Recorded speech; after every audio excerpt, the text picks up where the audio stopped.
Sioux City's Parks and Rec Department is planning to staff Leif Erikson Pool at least part of the time with off-duty law enforcement officers. That follows an incident at that pool last summer.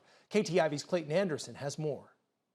Last June, Sioux City's Leif Erikson Pool closed after a fight involving several teens. The city reopened the pool after adding off-duty officers to secure the pool.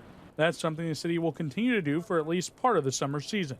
We are going to start the year with a little bit of a presence and a sporadic presence throughout the year, just to remind the public that anyone's invited to come have fun and recreate at our pools, but there are certain rules that we need to enforce for the safety of not only our participants but our staff alike. John Burns says he likes to see people of all ages and walks of life at city pools, but one thing that's important to him is that safety procedures are followed and people have good behavior when they're at the city pools. If our lifeguards are dealing with shouting going on, they can't be watching the water and effectively keeping the pool safe. The hope is that law enforcement present will set the tone for the year and ensure that the pool will continue to be safe and behavior will be good. Love that they're potentially staying out of trouble by having fun and recreating in a safe manner, right? That's what pools are here for. People love coming to them.